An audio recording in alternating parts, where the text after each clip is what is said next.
Joining us now with an exclusive update is Robert Scott Bell. Thanks, Michael. Good to be back with you and the Savage Nation audience with a message of health, freedom, and liberty. And I asked the question to start out today's update. Would you like some pharmaceutical tyranny with your French fries? Michael, this is funny. You covered this last week as well. The statin drug for everything and everybody at every age. The drug industry is salivating over the prospect of having statin drugs, that is cholesterol-lowering medication, included in every Happy Meal, along with the growth hormones and antibiotics already present. We're not getting enough drugs, Michael, evidently. Remember those Freedom Fries they came out with? I don't think they would have had statin drugs with them, but that's another story. Of course, we know that statin drugs reducing cholesterol does nothing to really prevent cardiovascular disease because cholesterol isn't the cause of cardiovascular disease. We've got to go deeper into the inflammation. But there is a culture, unfortunately, that has descended upon America that believes that every ailment, every symptom, every burp and hiccup is due to the lack of some synthetic molecule or molecules patented by Big Pharma, approved by the FDA, the Fear and Death Administration, as I like to call them. And then, of course, if we had the right chemicals, the right molecules, everything would be all good, calling Aldous Huxley.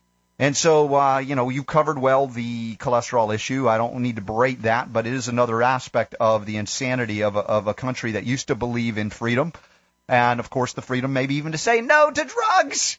Of course, under Obamacare, the ability to say no to medical care, like many millions of Americans are now waking to say, hey, if I break my arm and need it reset, that's fine. That's one thing. But when it comes to the chronic diseases due to lifestyle, due to lack of nutrients, unfortunately, the medical industry, its expertise is not there. Let's just say it like it is. And many of the doctors that have learned nutrition had to do so despite their training, had to go outside of their training to help the people that need it, of course. And we are dealing with a culture that is now, because of our reliance and over-reliance on drugs, is lacking in basic nutrients. Exactly. That's a big story that's been breaking, and I've been covering this for years, Michael, and I'm sure you've referenced it. A big story, a world without antibiotics. Now, are you in the Savage Nation audience ready for a world without antibiotics, or does it fill you with fear and dread and panic? Because modern pharmaceutical medicine cannot keep up with the super bugs that they themselves, man, has created.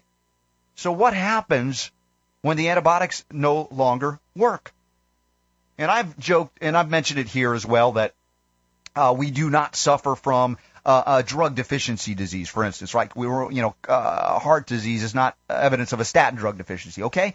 And some people go, oh, yeah, that's cute, that's silly, but they don't really believe that. And I'm here to tell you they do.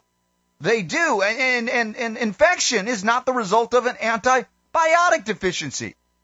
But there's this guy from the Antibiotic Resistance Monitoring and Reference Laboratory of the Health Protection Agency, this guy named Dr. Livermore, and he says his grandmother died for lack of infection-killing drugs. You can't be serious. No, I kid you not. Now, granted, we understand antibiotics can intervene in a crisis, but the point is, the mindset is that the only thing between us and death is an antibiotic, or the only thing between us and any disease is a drug.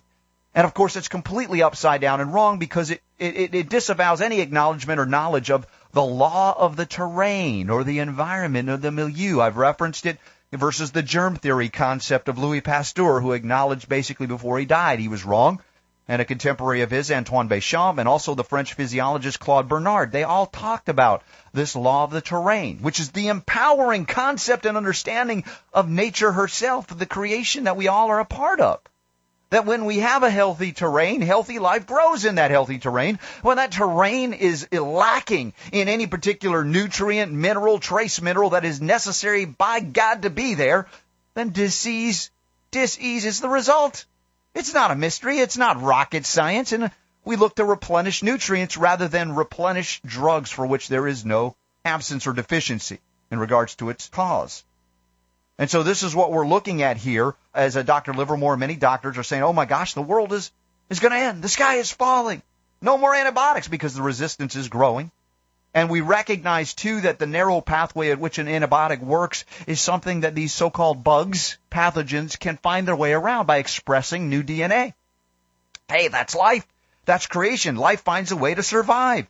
And man, in his arrogance, maybe in his ignorance, thinks that he can conquer nature rather than learn from it and live with it.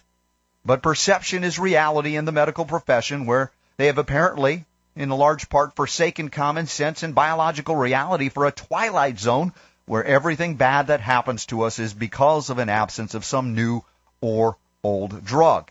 Sure. And now the bacterial infection that they're all fearing outside of methicillin-resistant Staphylococcus aureus, MRSA, a new gene called New Delhi metallobalactamase, or NDM1. And I would argue and urge you not to wait for antibiotics to die, or much less kill you, potentially, because they have some nasty side effects as well.